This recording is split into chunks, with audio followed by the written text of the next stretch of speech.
Hello everyone and welcome back to One Piece. This is episode 60. I'm not looking down. 8 and onwards? Yes, 608, 609, 610 and 611. Anything I want to say at the top of this video? Let me think. I just clicked record. I didn't really think about it. I don't think there's much I want to say. I know we're getting into like some really good parts of the arc though. Because, I mean, we had, like, Sanji and Virgo were fighting. We had Luffy and Caesar were fighting. Now it's gonna be, like, Luffy and Monet, I think. And there's, like, a bunch of cool shit going on. So I'm really excited to see how all of this shakes out. Yeah, it's been doing a really good job at keeping it, like, upbeat and exciting. And the battles are cool. So I can't wait to see more. Make sure, as always, if you're new to this channel, welcome, and make sure to support the video if you can, liking the video, commenting down below, subscribing to the channel. I especially love reading your comments. Even if there's already comments on the video and you feel like your voice might get drowned out, it won't. Leave your comment down below. It'll be in there, you know. I read the comments as they pop up, and I love reading the comments, and they also help me out on YouTube as well. Make sure to support the video as you can, and I have a Patreon account, if you didn't know. In the description below, you can go there, you can get the full-length reactions, and you can get early access, the next 20 or so episodes on there right now, or you can join the YouTube membership to get a week early on edited videos. But, yeah, I think we're ready to just jump into it. I'm excited to just sit down and watch some One Piece, so that's what we're gonna do. Let's go watch some One Piece. This is episode 608 of One Piece. Woo! Hands up. I like this extra chorus at the end where they're showing those things on the screen. Like, the song could have ended one chorus earlier, but the final chorus for some reason makes it more inspiring. Okay, recap Rubik's. If you're new to this channel, this is the recap Rubik's Cube. It's a Rubik's Cube that I do while the recap is going on, and my goal is to beat the recap. And as I said, if you're new to this channel, welcome. Hope you enjoy yourself.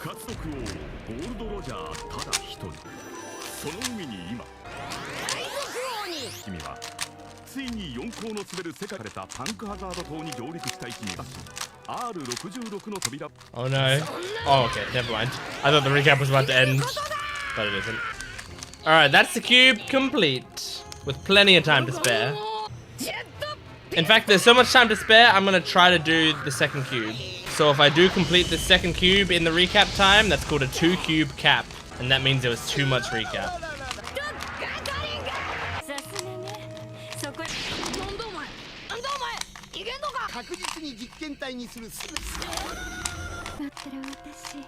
Alright, well that's the title, and I'm almost finished the second cube. I'm finished now. There we go. So almost a 2-cube cap. That's right, the slow-moving doors. Oh, Sanji trying to save people. Damn! Holy shit! Can he kick through it? I doubt it.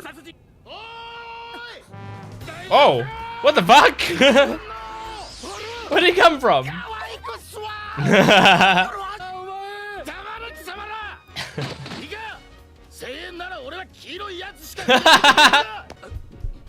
That's me coded.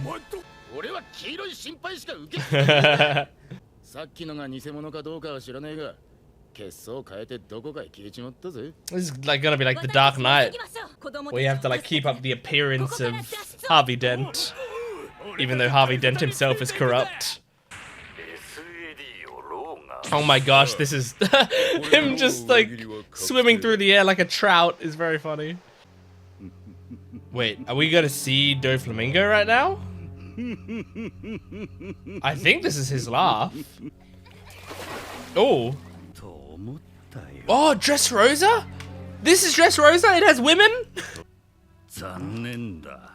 Oh. Whoa. Whoa.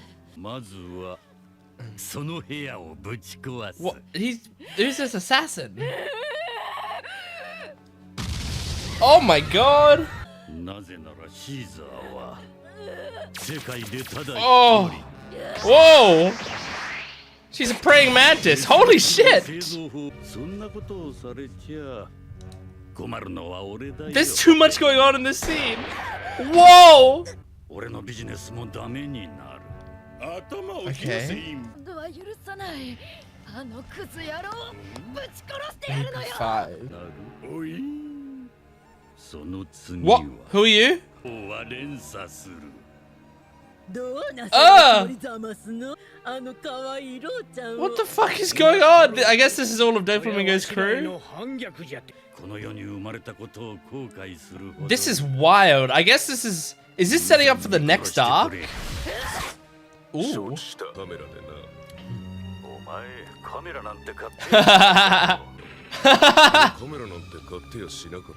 I like that part of Virgo's personality. He just forgets major things or thinks that something is true when it's not. Wait. So her arms can just become weapons? Oh my god. Yes, he does. Oh, big compliment. And Monet's excited about it. Oh, I love this episode so far. Baby 5 and Buffalo there. Oh my god!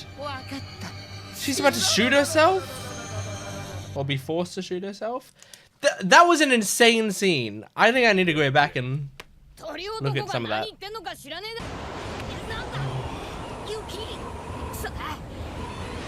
This is her armpit snow.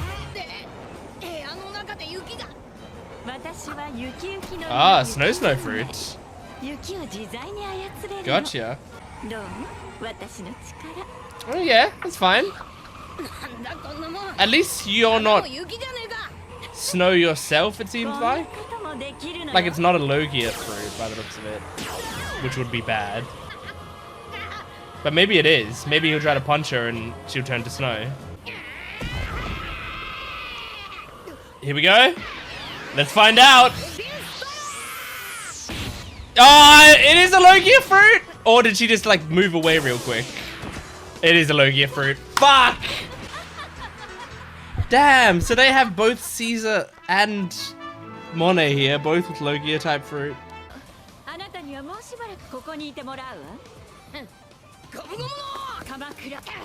Oh. Okay, so Kamakura is specifically making some sort of shape of ice. Oh.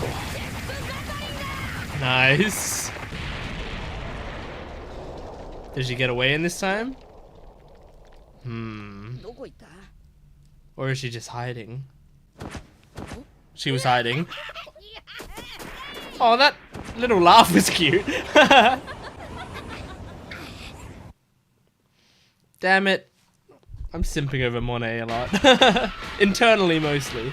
But I like her a lot. Aww. Holy shit, they're breaking through now. They really are fucking strong. Yes, good. Good plan. Aww. Holy shit! And back to the dragon fight, right? Yeah.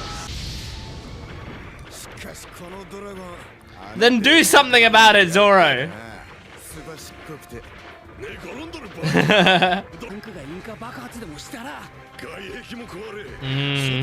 That is very dangerous.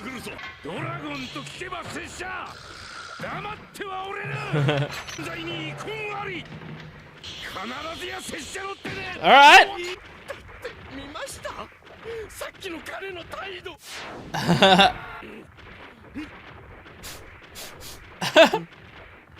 Did not give a shit. I mean, there's not much to eat. He's just bones.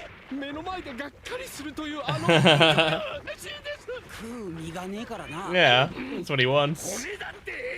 I like Robin covering her ears. Okay, Kinemon and Brook work together.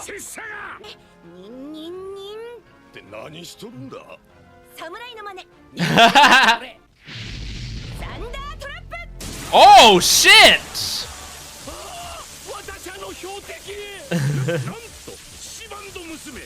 Breast fan girl, I forgot he called her that.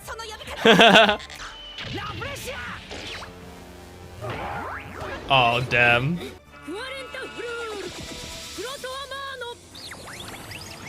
Oh hell yeah. Yes! Snap his neck! Her go-to move.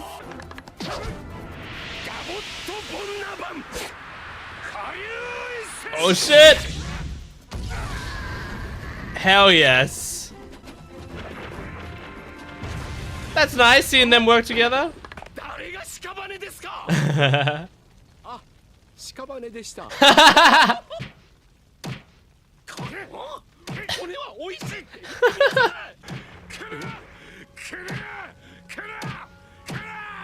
Oh my gosh, Kinemon.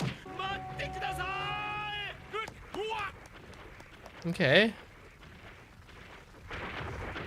Kinemon really hated dragons.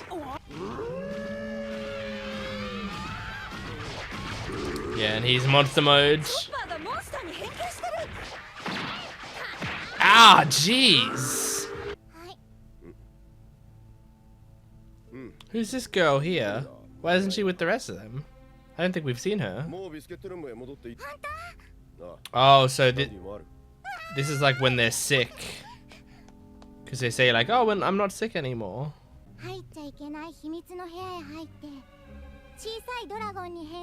What? What? Wait, Momonosuke is a dragon? Oh. Momonosuke turned into a dragon. They've been looking for Momonosuke, or at least Kinemon has, and he turned into a dragon. This is a crazy episode. Like, this episode there was so much going on in it. Look, I need to go back to the fucking scene at the start with Doflamingo, because we had like a full, really interesting scene with Doflamingo. I'm going to it now. So, like, first of all, it's on Dressrosa, which, like, that in itself is very cool. Like, the fact that the fact that we're seeing Dressrosa now, I really don't know what to expect from Dressrosa. But I might do a video. Like, I've had a minor plan to do a video where I sort of like show you guys what I think an arc is gonna be before I even watch it, and then we see like how close my predictions were. But yeah, I don't know what to expect from it, but like this, I mean, look, first of all, I didn't realize Dressrosa would be just like, I guess, the home base of Doflamingo. I know Dressrosa is the name of an arc. I'm pretty sure it's one that's coming soon. Like, if not the next arc, maybe like within the next few or something. Like, I think it's pretty damn soon. And that makes me think that, like, are we actually gonna have Doflamingo as the main villain next arc or something, or in a couple arcs? Because that's exciting. Like, that would be very cool, because he's been set up for a while, you know, like Caesar Clown and characters like that. We don't know anything about him, and then we meet him and learn about him all at the start of the arc, and then, you know, it's like, oh, he's very cool and whatever, but we don't really know much about him. But like Doflamingo, they've been setting up for, like, quite literally, you know, 500 episodes or something. Because I think he first appeared in episode 100 and something, I feel like. Because he first appeared when they had, I think it was when they had that big meeting with the warlords, and we saw Blackbeard's man come in there and talk to all the warlords and stuff. I remember that scene, and I think that was in the early hundreds, but I can't quite remember. regardless, you know, we saw him back then, and back then I was like, oh, this is a cool character design. This is a very cool character. And then I've continued to, like, he's continued to pop up and been, like, interesting. He's the only character whose badge logo has survived on my backpack. And by that, I mean I had a bunch of One Piece badges on my backpack, including the Boa Hancock one and stuff. I had a bunch of them on my backpack like this, and almost all of them have fallen off. Like, now that they're no longer there, you can see these guys are still here. but the other badges have fallen off, except for this one. I mean, except for this one. And this one did. And there's one in my car that was like a Navy badge that also fell off at some point. But this has survived. So that means that I feel like that's an omen that Doflamingo is incredibly strong. Because look how well he survived on here. But yeah, I'm really excited to see how they set him up, how they set that whole scenario up with him, because I think it could be a dope arc. By the way, so his crew, like, we saw his crew, and there was a mix. There was a huge mix of like very strange looking characters. So this person here, I'm gonna say guy, here said chill out in baby 5. So I think that was calling her the weapon, the one with weapons all over her. This one down here. I think it was calling her baby 5. And Doflamingo said, I'm sending baby 5 and Buffalo. So is this Buffalo then? So are these two are the ones that he's sending. Baby 5, I think, is very angry at Doflamingo, considering she was trying to kill him. And then there was this girl, who I really liked this design. There's something about this character that reminds me of a My Hero character. My Hero Academia, which genuinely is one of the biggest compliments I can give. I think Horikoshi character design from My Hero Academia, I think his character design is among my favorite character designs ever. Like, something about his character designs really, really click with me. So, so me saying that a One Piece character reminds me of an MHA character. Obviously, Horikoshi was very inspired by Oda, so that's probably partly why. But that's me giving it a big compliment. That means I probably really like it. But yeah, and then there was also like the old people, which we can like barely see here. And so, but like, it's funny because like these characters give me like a Big Mom vibe. You know, like a lot of these characters, actually, I would say, and not just because they're big, but also like they're sufficiently weird. Like all of these characters, I would say, if you had told me this was Big Mom's crew and not Doflamingo's crew, I would have been like, yeah, that makes a lot of sense. I feel like Doflamingo's crew, in my mind, would be like super fashionable, I guess, you know, like flamboyant and fashionable. That's kind of how I imagined it, I guess, because Doflamingo himself is like flamboyant and fashionable. He's got like a nice, you know, feathery scarf and like wears those shades and all of that. So so yeah, I'm kind of surprised to see that this is the crew he seems to hang with. But yeah, I'm, regardless, very excited to see more about them, because they seem like decent characters, and the setting looks, I mean, we only see a very small glimpse of the setting, but it looks fun. I mean, it has a lot of women in it, which is immediately has sold me on the location. He keeps a lot of women around. But speaking of women, we have Monet, and in this episode we find out she has a snow fruit. It seems to be a Logia fruit. Of course, I've claimed that in the past and been wrong, because I claimed that Magellan was a Logia fruit, and that's when people told me, one, he doesn't turn his body into the venom or whatever, so it's not Logia. He secretes the venom from his body. So it's actually Paramecia. And two, it's like Logia fruits are like, they're supposed to be natural things, right? So it's like fire is natural, you know, and snow is natural. So I imagine that's why I'm saying that hers is a Logia fruit as well. And gas is a natural thing, you know, but you can't have a Logia fruit that's like a chair. You know, that's not going to be a Logia fruit, or I can't think of things that aren't natural. Bread, you know, like you probably can't be the bread fruit and be a Logia type fruit, I would think. But because of that, I think she checks all the boxes of being a Logia fruit, so I think I'm good. Her body did, as far as I could see, turn into snow. At least the animation made it look like she turned into snow, and it seems natural. So yeah, I like her a lot. I mean, I've liked her the entire arc. I mean, you guys saw on my first reaction where she's in it. I liked her from the second she came on screen. Like you can pinpoint. It's like in Simpsons, where it's like you can pinpoint the exact moment his heart breaks in half. Like it's me for the opposite. You can pinpoint the exact moment I fell in love, and that's if you just pause it as soon as she appears on the screen.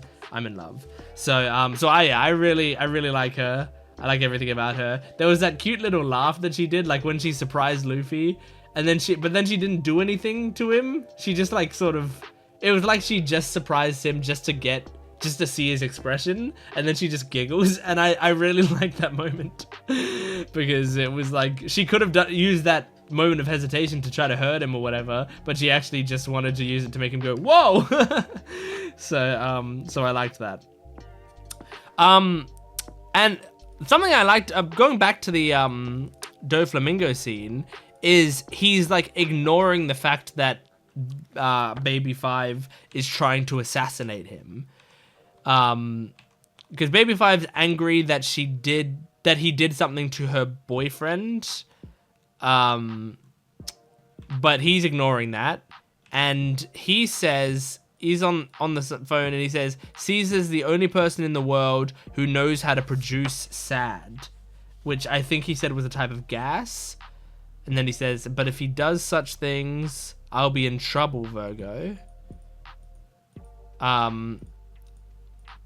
Okay, yeah. So I'm just going back. Yeah, so if he kills Caesar, Doflamingo will be in trouble. If Caesar gets killed, no one can produce that gas. Then it will ruin my business. So Caesar is producing sad gas, and Doflamingo's using it for something. And so he doesn't want Law to kill Caesar because then no one's going to be able to produce the gas, and then it's fucked. But it's interesting also that Doflamingo in that scene said, also, guys, you know, keep your eye out for Law, but also be careful of Luffy. He can use Conqueror's Haki. He may be even better than Law. I like that he said that. Like, he recognizes that Luffy is that powerful, like incredibly powerful. And at the same time, but he's still saying it with a smile. Like, Doflamingo, I think, believes that Luffy's more powerful than Law, but I think he probably still believes that he's more powerful than Luffy. So, and I wonder if he is. Like, it's really gonna be tough to know until we see them face off against each other. But it's really cool. I'm very excited about that. Yeah, I think we just move on to the next episode. I think I'm pretty happy with that discussion. So let's now move on to episode 609. Here we go. Hands up. Okay, recap Rubik's. Here we go. その仲間たちが挑む4校の滑る世界最強の大地シーザーの巣のために動き出すできてやったってのにローはそこで始末してくれ Oh my gosh, I was doing that pretty quickly and it's still I basically only just got it in time. Oh, that was pretty cool. Okay, sad manufacturing. So is sad gas just poison gas, or is it a special, does it do something else? Oh.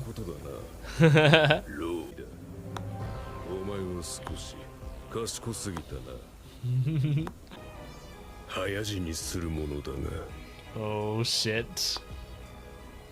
This is quite the confrontation. Yep. Okay.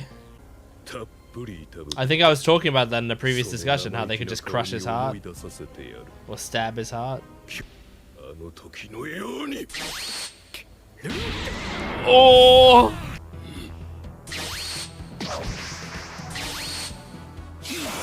Oh!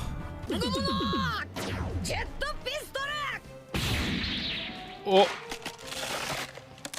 I mean, if she keeps doing this and trapping him in walls, it's a good way to wear him out. Probably doesn't take as much effort from her as it does for him to get rid of it. Yeah, like, look at this. She can just keep going and making more. This is like Cementos versus Kirishima and Sado.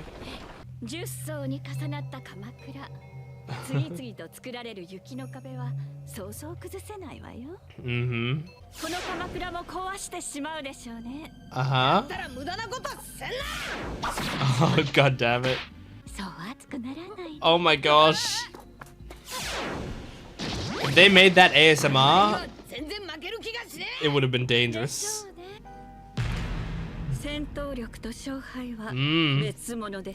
So one who has the best strategy. Who plays it right. Oh shit. Is she freezing him? She's a smart fighter, I like it.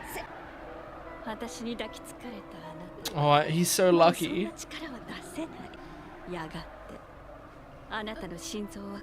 Oh, that's scary.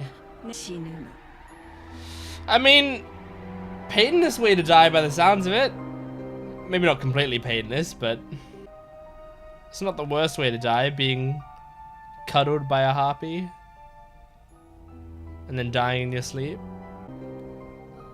Holy fuck. Who's here that could save him? Smoker? I don't know where Smoker is right now, I've forgotten. This scene's doing a good job at feeling peaceful, you know? Oh my god. It's actually terrifying.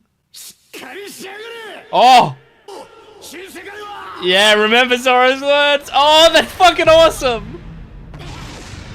Oh! Oh, holy shit! Go through the floor! Oh, that was awesome!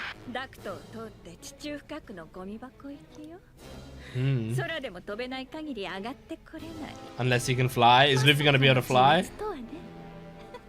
I mean, it can kind of do the UFO thing, which is like hovering. Okay, back to Chopper, beating up kids. No candy! Aww. It's gonna be able to manipulate him. He doesn't want to hurt them. Yeah. Time to start killing some kids. Yeah. I wonder how much progress Mocha's made in this time.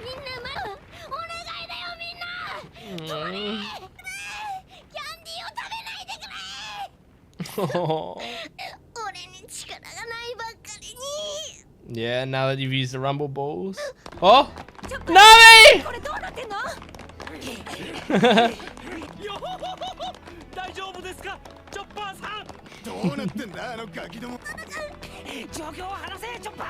Aww. This screen is 10% boobs. Oh, Mocha. Is that Candy the only one left, or is she just taking them one by one?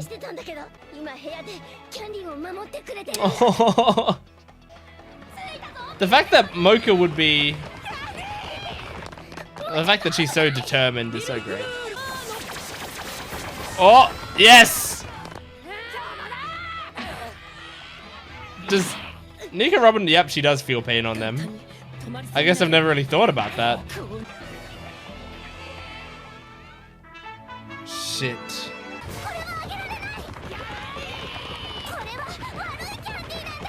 Oh. Luckily, she's one of the bigger ones. Oh, she's trying so hard. Yes! Oh, oh shit. Is this Monet? Oh, shit. Yeah, Monet sealed it. No, don't be happy about it. I mean, I'm happy about it, but... Oh, shit.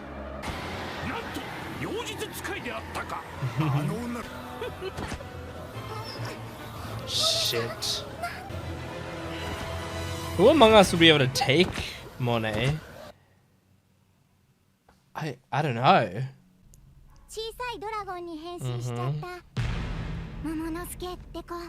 Yep.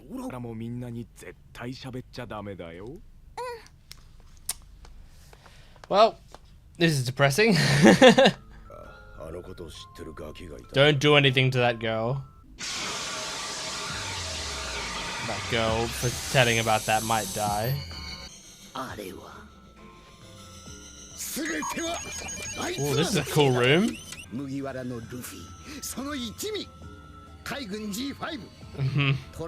have a lot of enemies here.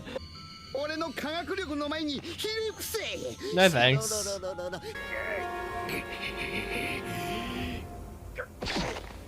Oh, shit. Don't use your heart advantage. Yeah, I was about to say, can you get your heart back now? Oh! Shit! He was ready for that, though. Oh! Virgo's pretty sick. I like him a lot. Such a scumbag, but it's entertaining. Oh!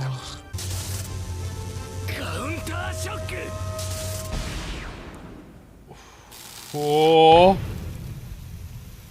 What did that do? Oh! Oh, shit! Man, Lord looks like Luffy when he doesn't have the hat on. Don't kill Law.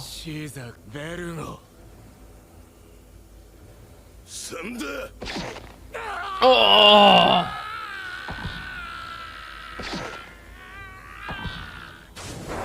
That's so fucked up. What you need to do is create a room and switch that heart, his heart, with your heart, so he squeezes his own heart without realizing.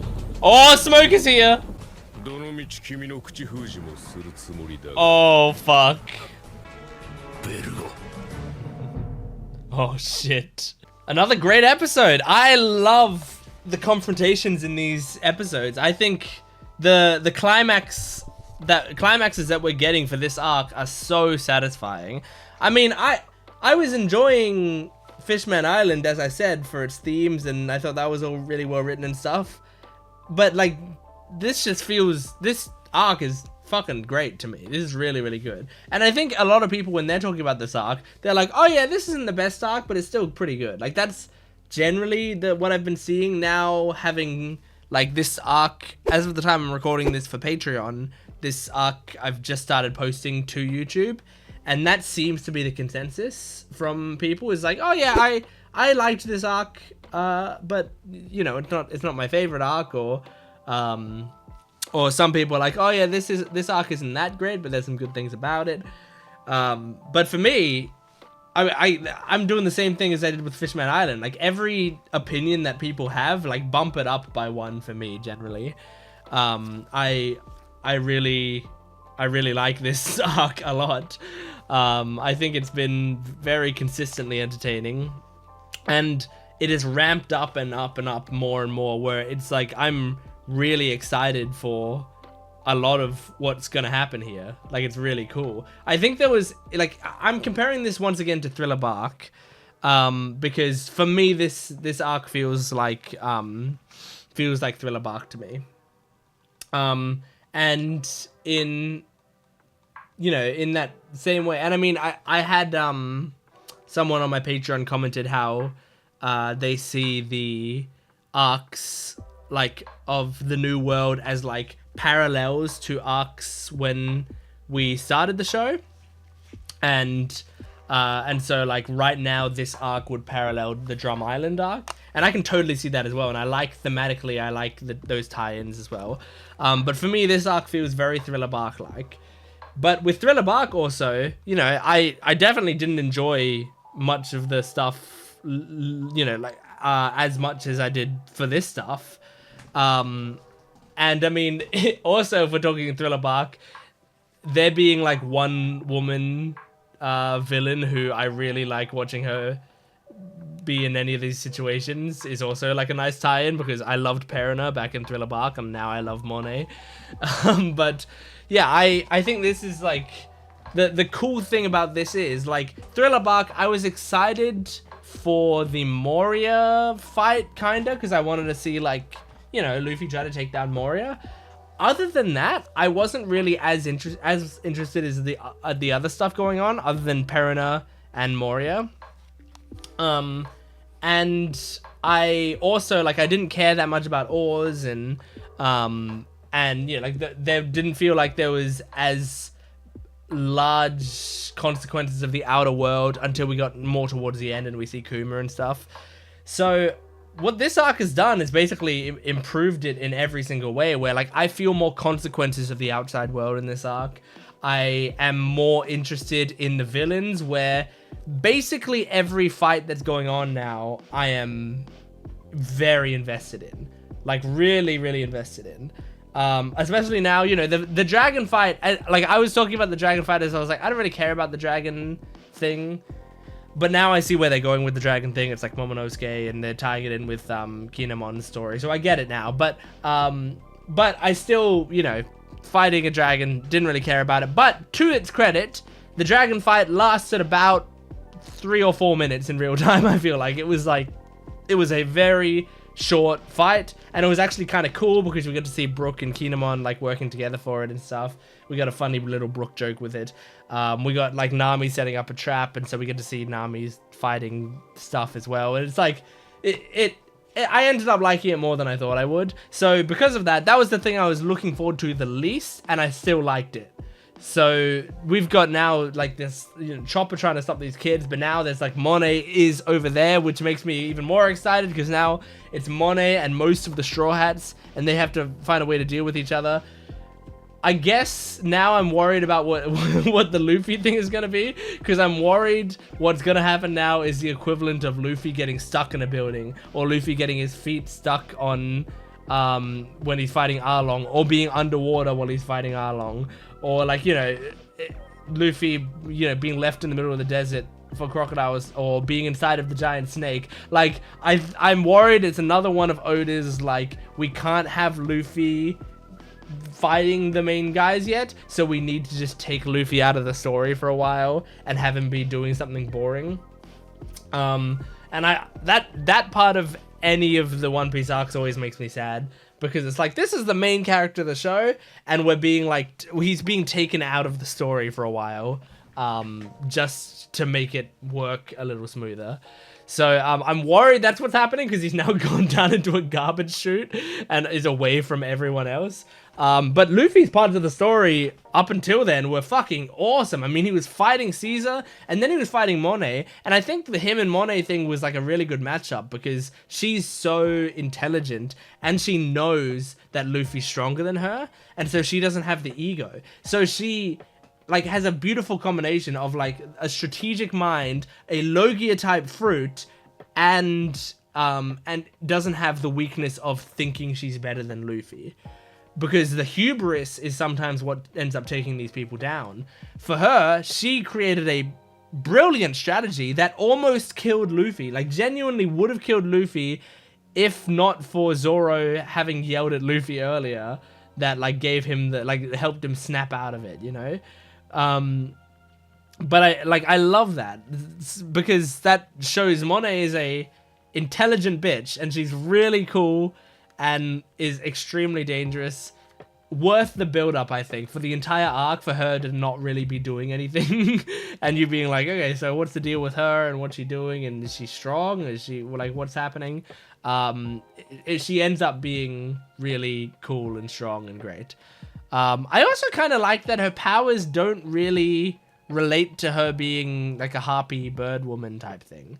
Like, for some reason, that's nice to me. Like, I thought if, like, seeing her fighting, she would be, like, flying in the air and then, like, swooping down and scratching and swooping back up. And it's like, you can't reach me, I'm in the air. And, like, that would be her way of fighting.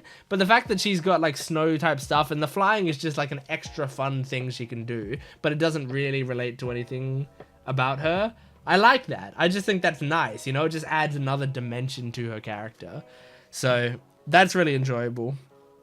But the Luffy get a grip being brought back, with him also thinking about all the other Straw Hats and, like, all of this build up, and then jet spearing through the ground, that was a really, really cool way to do that. That got me really hyped. I like that.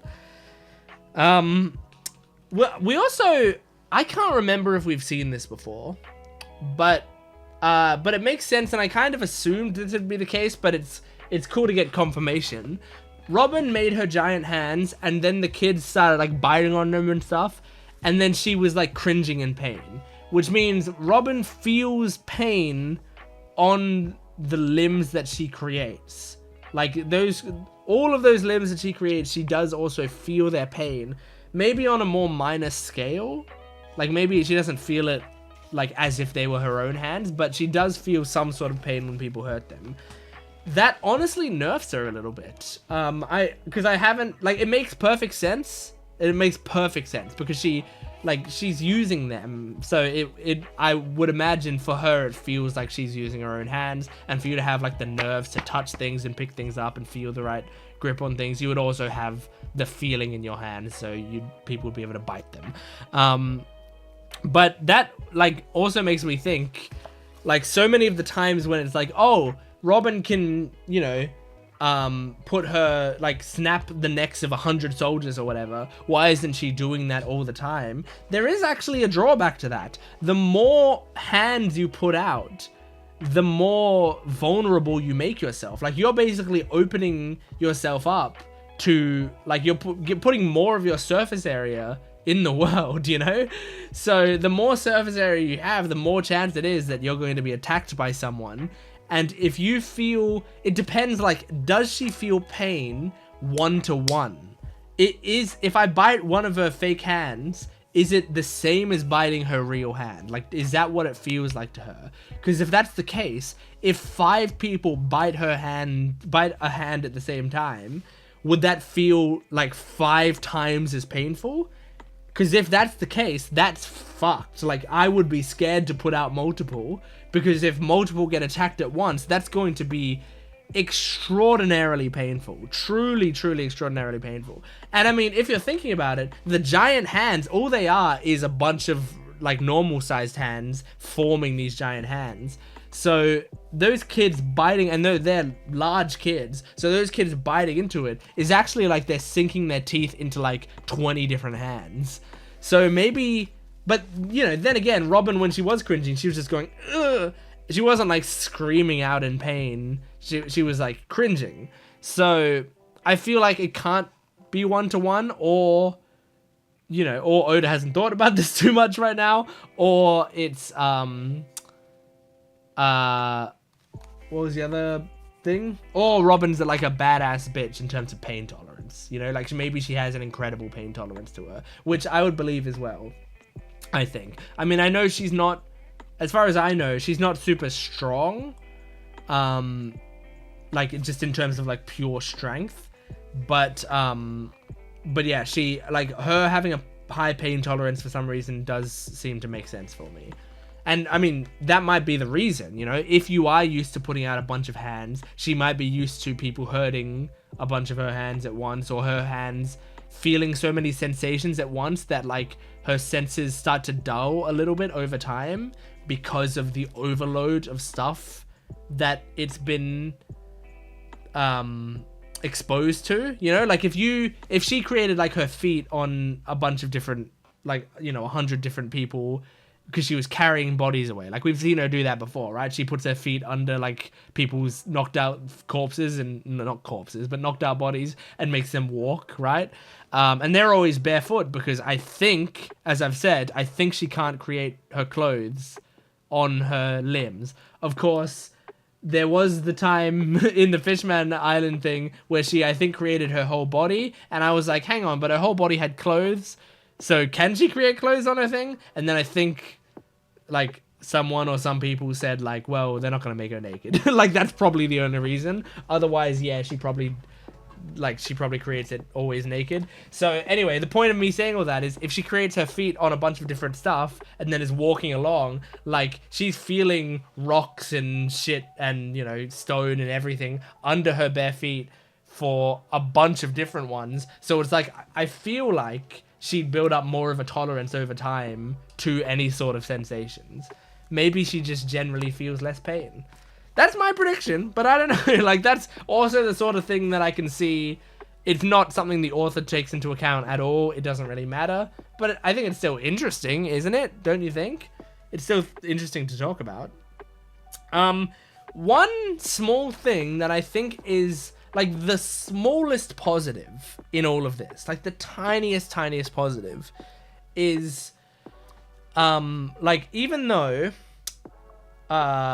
Caesar kidnapping these children and holding them hostage and drugging them over time and making them reliant on him and doing all of this horrible shit is really horrible. It's truly, like, despicable and disgusting.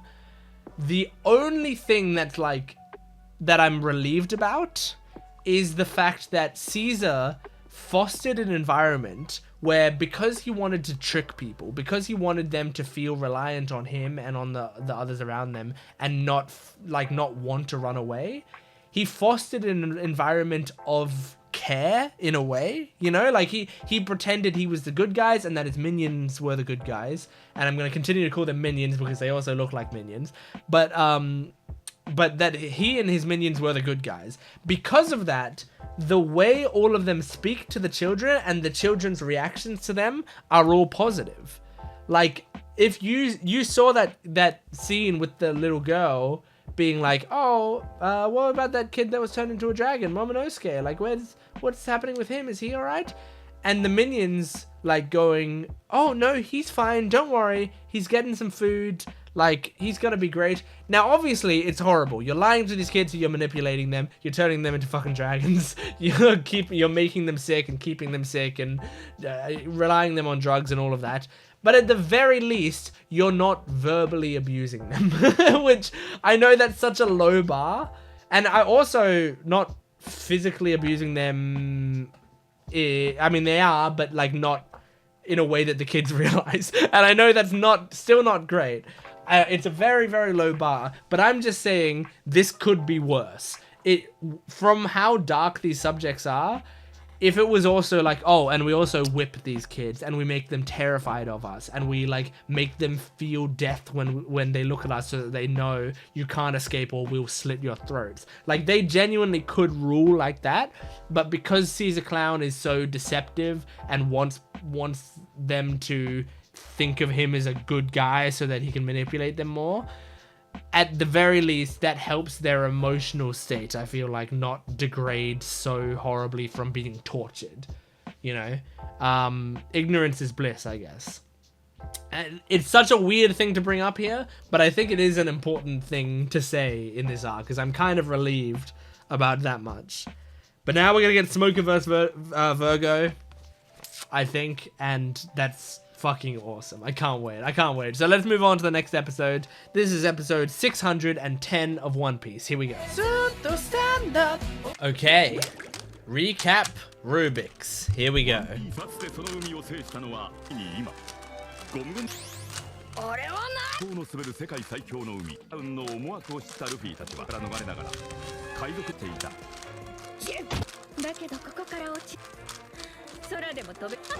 Okay, that's the cube complete. Okay. I saw the name of the last episode when I like took it out of full screen after I saw the episode, and it was very funny. The previous episode was called like Luffy dies from being frozen or something like that. It was something so funny. It like claimed that Luffy died. She's a good girl. It's making me cold just watching this. I do have the fan on, that's not helping. Uh-huh. Good, good, good. Ooh. Yeah. I mean, she said Logia for a user. Maybe you're not planning to use it on Monet. Maybe you're just planning to use it for Caesar to capture him, but it would help against Monet. Poor Nami in her bikini top. Although Nami chose to do this, so not poor Nami. She took off her coat or whatever on purpose. Yeah, it is. Oh,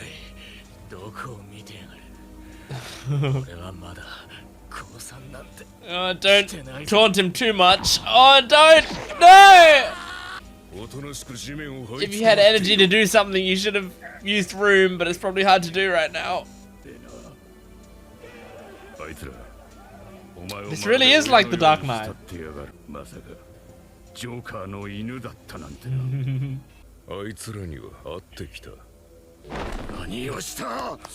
He did see them a few minutes ago, but Tashigi covered for you, Virgo. Damn it. Oh! Shit, man! Oh, nice dodge. Oh, this is so cool! Seeing these two fight is so cool. I love the way Smoker fights. It's just great. Like when he like twisted into the tornado for a second there.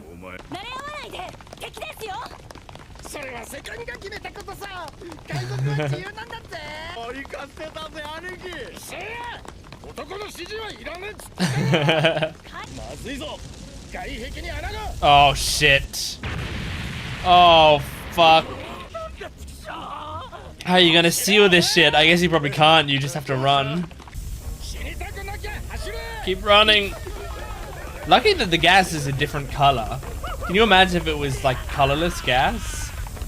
You wouldn't know how far you can run. Shit! Oh my gosh! Yeah, kick him forward.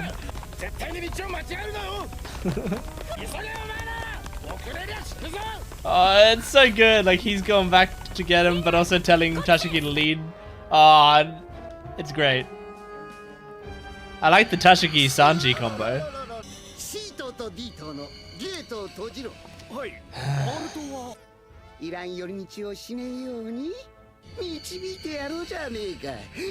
Okay. And Luffy's in a garbage dump. Alright, what do you do now?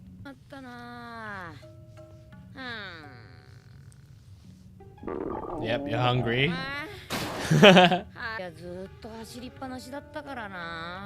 Luffy sounds different right now.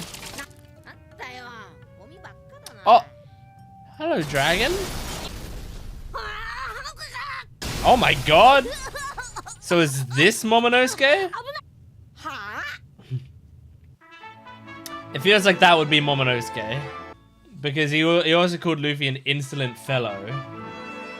Which is like similar to the way Momonosuke, not Momonosuke, Kinemon spoke.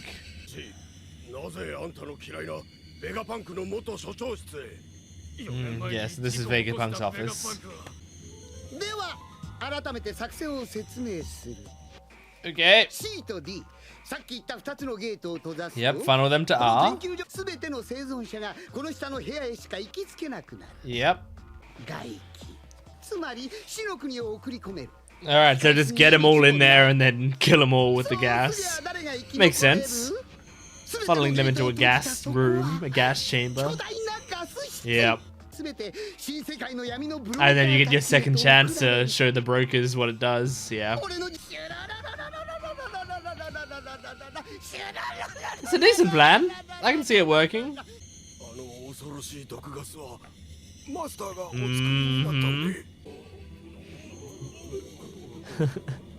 This is the... Are we the bad guys? Are we the baddies? Moment.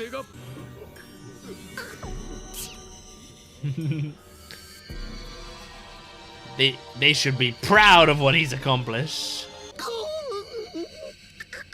Is he now pretending to be so torn up about it?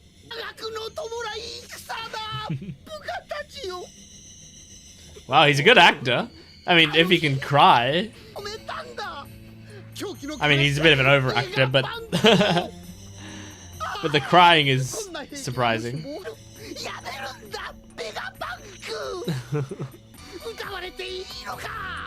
This is quite the performance. It's gonna work. Yeah, this is a group of gullible people you've brought here. Oh my god.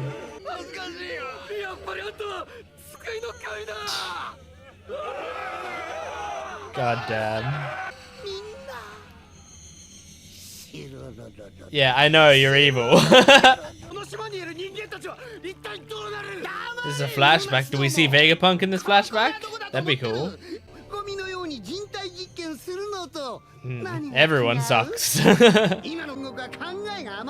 Oh, I miss you, Sengoku. I hate you, Kainu.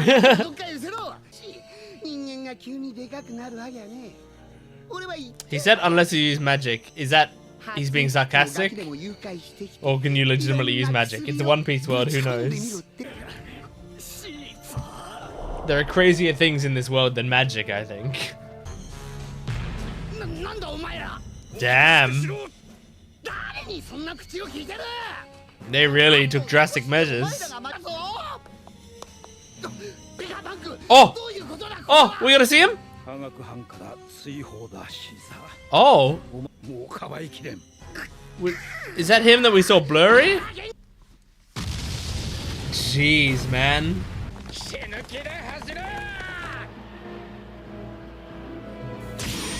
Oh, this battle's so cool.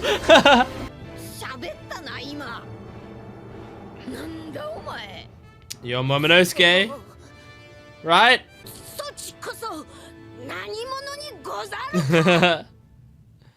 Alright. Fun episode. I liked it. Yeah, so Luffy did fall down to a trash heap, and it does seem like there's no current way out, but at least there's some story going on down there as well. It's probably the story I care about the least, but there's still some story. It still fits in. It's not just taking Luffy out of the story necessarily. I feel like what's got to happen is that Momonosuke's got to... assuming that's Momonosuke. I don't know for a fact that is. I'm just putting together the pieces of, we've heard that Momonosuke turned into a dragon, and this is a dragon, and he's got a younger voice, and his way of speaking to me felt similar to Kinemon's in that it was a more traditional way of speaking, and Kinemon speaks in like a very traditional way because they are from the fucking shit. Why is the name of it Wano? They're from Wano, and Wano I believe is supposed to be like traditional Japanese inspired. I think so. So all of that tells me that that's probably Momonosuke. So I'm just gonna, for now, say that it is. And also, I mean, he's like a pink dragon, like a little pink guy. And I mean, Momo means peach, right? Doesn't it? Hey Siri, what's peach in Japanese? In Japanese, peach is momo. Yep. So Momo means peach. So being a pink dragon, I would think, you know, peach colored dragon. It makes sense. So anyway, I'm just going through my head. I'm just thinking, like, Momonosuke, that in itself isn't really a name, is it? Like, I obviously I'm not going to be an expert on Japanese names, but in my head, I don't know if I'm picking up on anything here, but Momonosuke, now that I'm thinking about it, is it supposed to be like a fusion of Momo and Ryunosuke? Because I know Ryunosuke is a common Japanese name, and I also see it used for a lot of young characters. I don't know if that's just a coincidence or not, but I feel like when I see Ryunosuke used, it feels like they use it specifically for younger characters. Like maybe it's a younger sounding name, like Bobby, Billy, you know, stuff like that. Where it's, yeah, it feels like, oh, that's the name of a kid. But like, I don't know, you know, like it's, you generally wouldn't have your, you know, if you had a 12-year-old character in a show, you wouldn't go, oh, I'm going to name them, Martha, you know, I'm going to name them Edith or Agnes. Like you would go for like a young sounding name just because that's how people tend to be named. So is it like, I don't know if I like, if all my weird, obscure, like Japanese knowledge that comes from all these different places of like tiny little bits and pieces, if I was able to figure out one of the puns that's happening here, or if it's like, no, Momonosuke is just a name and he's just named Momonosuke, or yes, it is a pun, but it's not what you think it is. It's something else, you know, like it might be a fusion of Peach and like Nosuke comes from something else. I don't know, because it might also depend on how it's written in kanji and stuff, but anyway, doesn't matter. So Luffy is down there with Momonosuke. I imagine where you'd go with that is he learns to fly properly and flies Luffy out of there. I'm guessing that's what's gonna happen, but I don't know. The Smoker fight is brilliant. Is so good. It's so much fun to watch Smoker fight. He's such a great character, and when he can be on our side, it's great. And like we get to really root for him in this fight, since Virgo is like such a piece of shit, and we like Law and we like Smoker. And it's great that Law and Smoker are both like antagonists, kind of, in a weird way, but not really right now. Like I think Oda is very good at being like, okay, here's a situation where you've got bigger fish to fry, so that you can have constant situations where you can, like, you know, have fun matchups. Like, the One Piece world is kind of perfect for making most characters be able to have a reason to fight, you know, or fight with each other. There's often a lot of reasons, because the One Piece world is built a lot on this sort of selfishness, because it's an era of pirates, and pirates' whole thing is like being greedy. So because of that, you can have characters working together, or you can have them working against each other, and it works just as well. So so I like that we right now get to really root for Law and Smoker, even though we in the past might have been scared of them, especially of Smoker, and in the future most likely will be scared of them again. You know, I can definitely see this series continuing with, as I've said before, my prediction is that, you know, Smoker is one of the people being set up for like end game final arc. We deal with him then, and it is really going to be like, I mean, I've said this before, but I'll say it again for those who don't remember or know. Like, I think One Piece would lead up to a moment where they're on like Rafter or whatever, and it's like, this is when all the storylines are colliding. So that's when we're gonna have like Buggy's gonna be there, Smoker and Tashigi are gonna be there, Hina's squad is gonna be there, Garp is gonna be there, Akainu is gonna be there, and Shanks and his crew are all going to be there as well, and all of them are basically in one big battle royale / finding the One Piece type deal at the very end. That's what I can see happening, and like none of them are working with each other, you know, like it's every crew for itself. I see that being what this series is leading to, and so for that reason I think Smoker is going to be one to be at the end, whereas I can see us sort of like soft wrapping him up after this arc. Not that not wrapping him up necessarily. Also, we have the Alliance. I don't know how long that's gonna last. Maybe that'll last until we find Big Mom. Maybe Big Mom will be in a few arcs from now, or a few sagas from now, or something. So maybe Law will keep with us, and he'll be sort of like a gym-based support character for a bit. But I feel like, you know, there are certain characters that are going to make it to Raftel by the end of the series, and there are certain characters that aren't. I don't think Law is one of those who's going to make it to Raftel with us at the same time as us or whatever. But I do think Smoker will. But that's, you know, that's just my fun speculation based on what I've seen of this show so far. My speculation is going to most likely change wildly as the show goes on, as I get introduced to new characters and see new locations and see where the show's going. Yeah, but that's my thoughts right now. I like the Tashigi Sanji combo. That's a fun little combination of characters to have there, because you get to have Sanji doing like simping and being helpful and you know, doing classic women jokes or whatever. It's, you know, I'm finding them humorous right now because it's being used well and effectively, and it's pretty funny at this current situation, but also because he's being immensely useful at the same time. And I also like that, like, this combination to me is good because you have Sanji, who's going to protect Tashigi and simp over her and stuff purely because she's a woman, which I'm 100% for that, and I'm on his side, and I would do the same thing.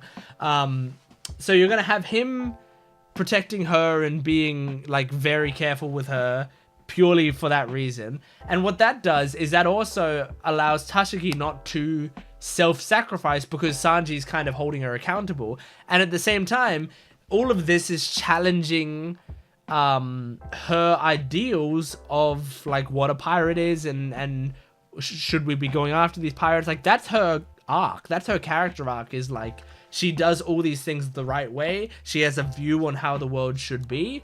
And as the show goes on, she's constantly being exposed to, one, the fact that the Marines are corrupt and horrible, and a lot of the things that are happening are their fault.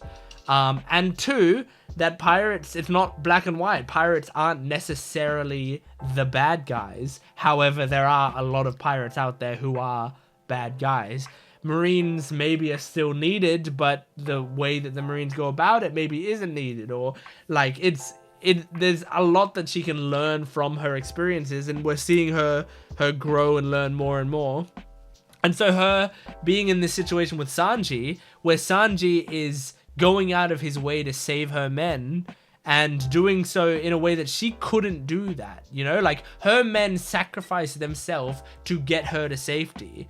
Like, she is like not strong enough to defend all of her men and to save all of her men. Sanji is at least making a bigger dent than she could. And so maybe that will be frustrating for her, but at the same time, that's something that she can learn from as well. And it will probably give her more inspiration. I mean, she's probably going to look forward and go like, I'm not ready to beat these Straw Hats yet, but I'm going to train because I want to get back at Sanji as well, because it frustrated me that he could do what I couldn't. I can totally see that being an arc for her as well. By the way, I mentioned this slightly in the episode, but I just want to go back because after I did the second episode that I did in this video, I went to play D&D with my friends, right? And when I like exited the full screen, it showed me the episode title of the second episode that I did in this video, episode 609. It showed me the episode title, and so when I came back and I like looked at it, I was like, this isn't gonna be spoilers because I've seen the episode, so it's fine. And I looked at it and it made me laugh. The episode is called "Luffy Dies from Exposure." And then it's the spine chilling Snow Woman Monet. But like, Luffy dies from exposure is a really funny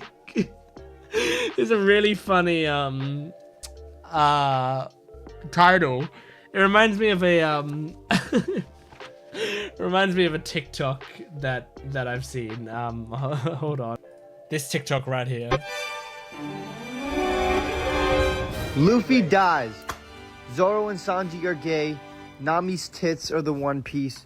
So, shout out to, where is it? Whiskey Peak.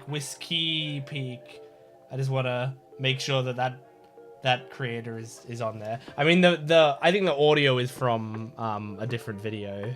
But like, just, I often think about that, that clip when I see episode titles like that. But the episode title, one of the episode titles literally being "Luffy Dies from Exposure" is so funny. Yeah, anyway, so I liked that title. And then, okay, so did we see Vegapunk in this episode? It was hard to tell because like we were seeing that flashback, and then in the flashback, I think he was speaking to Vegapunk, right? But it was hard to tell. So let me. I'm going back to it now, because okay. So at this point, he says, "Vegapunk, what's going on here?" Right? And then it cuts here, and is this Vegapunk? So, like, oh no, okay, that's why I was confused. I see why I was confused, because they cut there, right? And I thought we were just seeing now from Caesar's perspective, but we weren't. We're seeing a fancy shot. See, I thought what this was on this side was, you see how Caesar's arms are folded like this to be handcuffed? So when it cut to this shot here, I thought that was Caesar's arms, but obviously it's not, because Caesar's arms are made of gas and have the jacket and all that. So this is actually Vegapunk with his arms folded behind his back. And these guys back here are the guys who were talking to Caesar beforehand. These guys, these three. So, okay, so I was thinking like that's Vegapunk. He doesn't seem as, I guess, main character-y designed as I thought he would, but that's because we didn't see Vegapunk. That was just a random dude. Vegapunk is here, and we don't get to see him, so we don't know what Vegapunk looks like still. But I think we did hear his voice. Your eccentric behavior is intolerable, and I can't protect you anymore. So, so we still got Vegapunk talking, but we didn't get to see him. So, okay, cool, interesting. I think that's all that I wanted to discuss for this episode, so let's move on to the next and final episode that we're doing in this video. That's episode 611. Let's do it.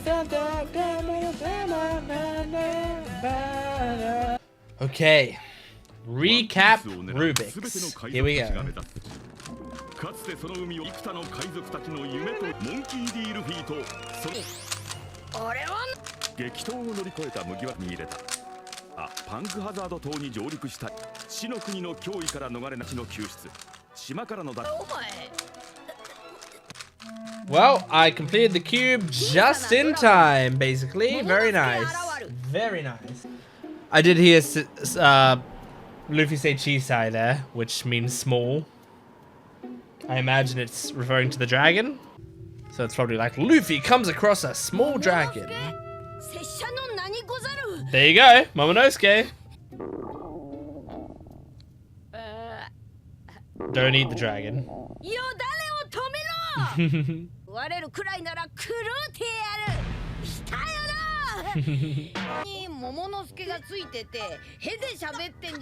Oh my gosh. Yeah, I mean, I can see why you'd make that. Why you'd assume that.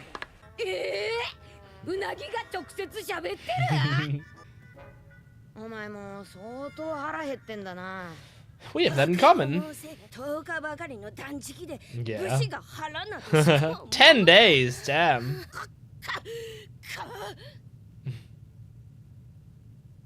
He doesn't have the energy to be angry. Yeah, some of them are.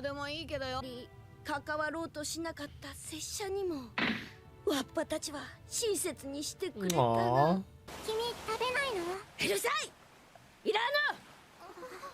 Oh, that girl.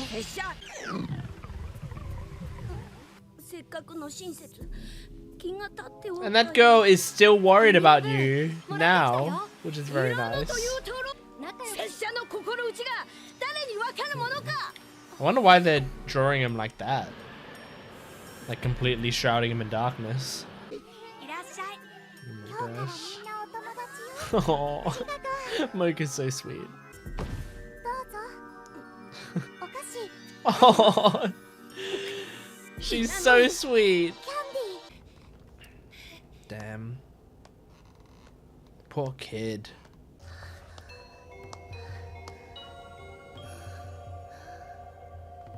Oh, what? That thing in the glass cage. Ooh. So he was so hungry he ate this, and this is what turned him into a dragon? It's not a devil's fruit, so it's like they were creating like artificial devil's fruit type things. Unless it is a devil's fruit and it's just unlike any we've seen before.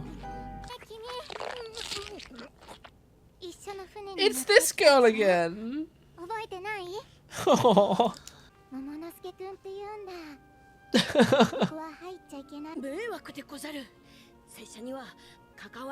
She's so sweet. She's always worrying about it.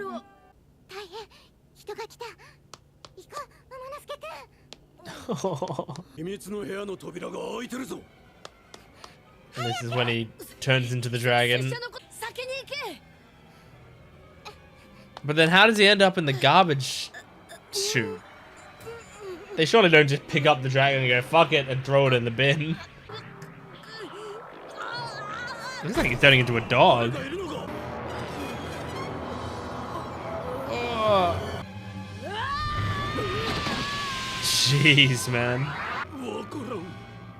Okay, well he can fly, because that was how he was moving around. He was at least floating. And now he's walking. Yeah, man-made devil fruit. So they are doing artificial devil's fruits. That's terrifying. He's like impressed? Okay, no. It was just a One Piece fake out. I mean, it's a failed devil's fruit, so I'd imagine that was part of the failure.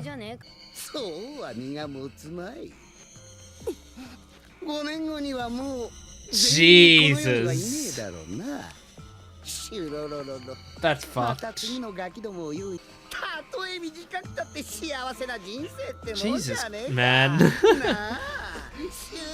So easy to hate a villain when he's talking about killing kids. It's a very easy way to get us to hate a villain. All the girls there are at least very sweet. The boys just fuck around. The girls are all very emotionally intelligent and nice. Oh! I love this music. It's a flat wall. I mean, I believe you. I believe you'll do it, but wow, how?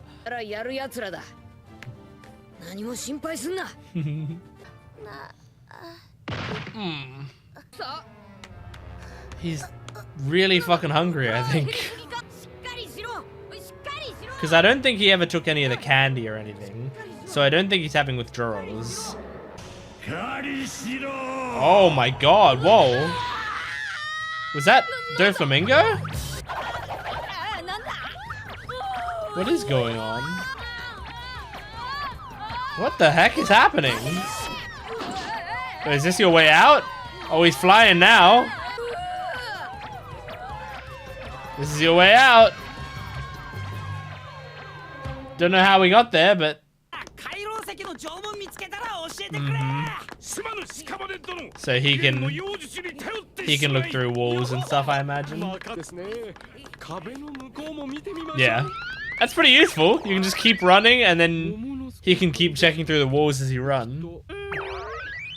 Oh, that's cool. You can even go through the floor. Oh, back to this fight. I forgot it was going on. Yeah, so this is what Haki and the 6 powers, them up against someone who's got a really powerful Logia fruit. And I don't think Smoker can use Haki, right? I don't think we've seen him use it. Jesus. Oh man. He has so much pride in his men. I love it. Ooh. Oh. Oh. So badass. Yeah. Okay. If they get to the children and to Monet, that might be useful. This is great. He's at the back kicking people forward if they need it. That's a really good idea.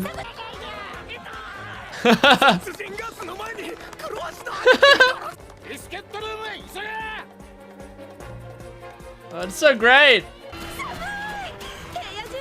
Yeah, well, you should have kept your coat on. Yes, that's what I'm saying. Come on, Robin. You gotta hold him back. Oh, shit! Oh! Oh, Monet! She knows to take Robin off the field. Oh, she's trying to fucking finish her kill, yeah, but Zoro's there. Ahara? This is gonna be a fun fight.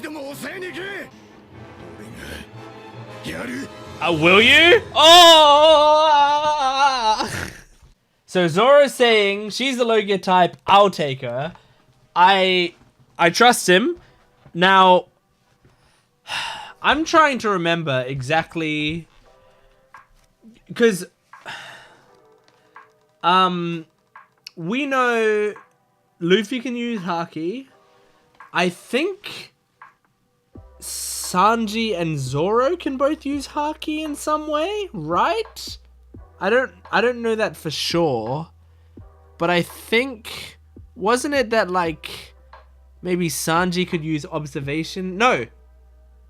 Zoro can use observation Haki. Maybe they can use, I don't know. I really don't know. I really can't remember if like how much detail we've gotten from them and like how much we know. I'm pretty sure Zoro can use observation Haki at least. And I would imagine if he's saying like she's a Logia type fruit, I can take her. I'd imagine he can use armament Haki as well. I doubt he can use Conqueror's Haki. I mean, I think there's a very small subset of people that can do that. But I think they've said in the past that Zoro and Sanji can use Haki. But it's like, it's only those two and Luffy that know Haki. I'm really trying to go over it in my head. There's been a lot that's happened. And I don't know if I have this like written down in any sort of easy to find place. But you know what? I'll just quickly skim my notes. I'll quickly skim. No, from skimming my notes, I don't see any points where I wrote it down. So I can't remember. If the show hasn't explicitly said, like, I mean explicitly, like they've said the exact words, then don't tell me. If the show has said like, you know, if it's been like extremely obvious and the show's explicitly stated it, then you can remind me, I guess, in the comments. But yeah, so I'm excited for this Zoro and Monet fight. I love it. I also love that, like, to make it a Zoro fight, she picks up these blades. Like, she picks up these blades and attacks Robin, and as soon as she does that, suddenly Zoro jumps in and is like, oh, now she's technically a swordsman, now Zoro can fight her.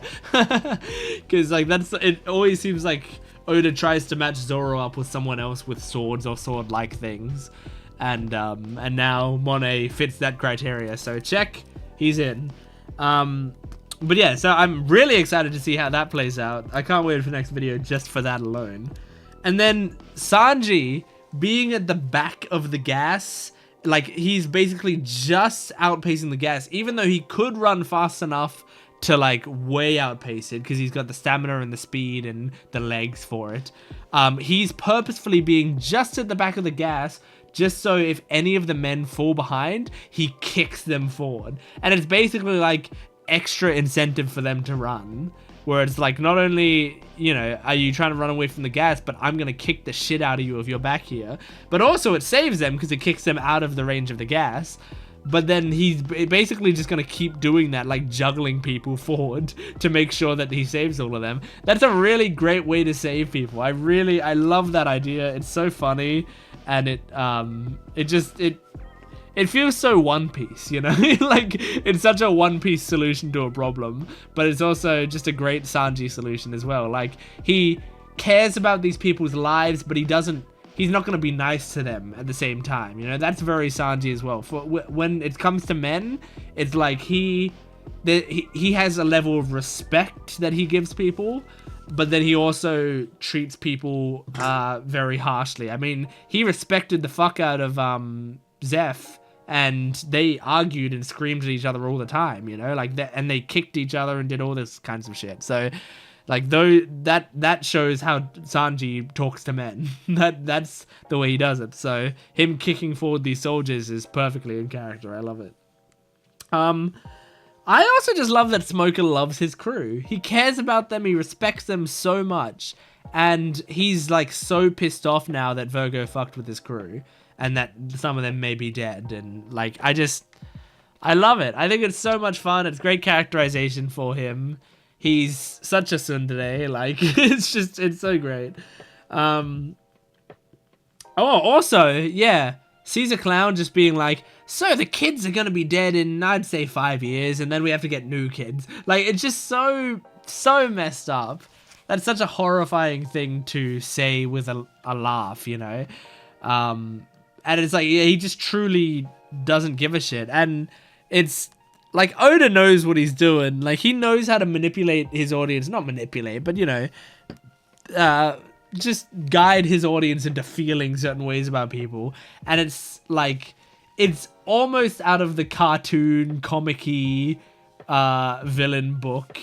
Which, I mean, this is both a cartoon, it's an anime, and it's a comic, it's a manga. So I guess that does make sense. But it is like straight out of the like kids cartoon villain type thing, where it's like they are just gonna, you know, we need to know that they're bad, so they're doing something truly reprehensible.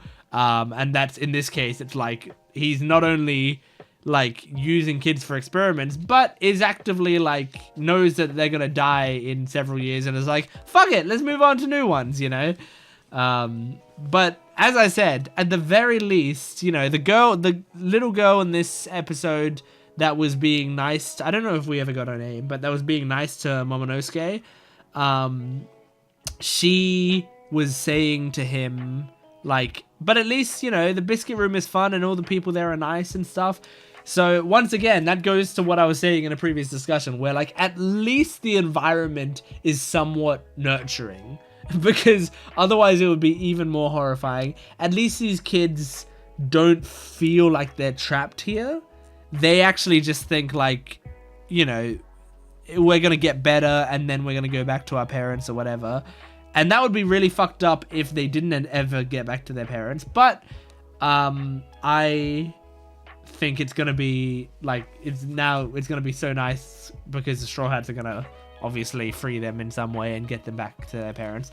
I want to see like them reunite with their parents. Also, I imagine the you know, giant stuff is irreversible. Maybe that's not true. Maybe you can reverse it. But I wonder what it's going to be like. You know, I think what I would like is if they go back to their parents at the end of this arc and we get to see their reuniting or whatever, and the kids who are like especially much bigger, we get to see them like be nervous about the fact that they're so different, but then the parents are just like overjoyed and relieved and they don't care that their kid is different, you know? I think that would be very nice and a nice moment to see. So I'm hoping that's where we're headed with that, but maybe there's a way to reverse it. Because I feel like if he's saying they're gonna die in 5 years, is he saying that because like I'm not gonna stop testing on them, but these things, things that I'm giving them are degrading their bodies so much that they are gonna die? But like if I had stopped now, they won't die? Is that what it is? Or is it like I've already done the damage, they're gonna die within 5 years? So now I just gotta like start looking for new kids. Because if it's the latter, we have to completely reverse it. Now we've got Chopper, and Chopper seems like he studied. Like he had stuff for this, so I feel like Chopper's got it handled. But then does reversing, if Chopper does have stuff to reverse it, does reversing it then reverse the being giant type thing, or no? I don't know. Anyway, yeah, it was kind of interesting seeing Momonosuke's backstory. I didn't mind it, you know. I wonder what that whole thing. I think it was like Doflamingo that he saw in that weird vision type thing. So I wonder what the deal is with that. I imagine we're gonna get more in depth on what that PTSD is that he has. But yeah, it seems like Vegapunk and or Caesar Clown were trying to make artificial devil's fruits, which is interesting and makes sense, you know, like if there are devil's fruits out there, but scientists are gonna want to know how the fuck it works and how we can do it ourselves. I feel like this show's obviously, I feel like it's never going to explain like what devil's fruits actually are. I mean, maybe it will. Maybe by the end of the show, it'll be like the devil will show up and he'll be like a final boss, and it's like him providing the whatever. But I guess I don't know if One Piece would be the kind of show to like fully go into that, or if like, you know, something that I think works in stories is just leave it, you know, like I don't need to know. I'm suspending my disbelief. This is how the fruits work. I don't need to know anymore, you know? I mean, that goes back to the like Star Wars midichlorians thing, right? Where people preferred the idea of the Force when it was like sort of a vibe rather than like fully explaining it. I'm not a big Star Wars guy, so I don't really care either way, and I don't really know too in depth, but I do know that people complain about like them over explaining the Force in the prequels and stuff, when it's like, we don't need to know how it works, we just want to know that it works, you know? We just want to know, oh, he's very in touch with the Force, or he's not in touch with the Force, you know? That's all we need to know. We don't need to go in depth on like why it exists and how and who has more and what, blah blah blah blah. But yeah, anyway, that is One Piece episodes 608 to 611. I feel like my discussions are longer and longer lately. So hopefully you guys enjoy that. Hopefully you're liking the extra bits of discussion that I'm putting in these. But make sure to support these videos if you can, liking, commenting, and subscribing. My Patreon account has 20 episodes early and full-length versions of these reactions, so make sure to check those out. And you can go to my YouTube membership down below. You can join that to get early, 1 week early edited videos on this channel, so go check that out as well. But thanks for watching. I'll see you next time. Goodbye.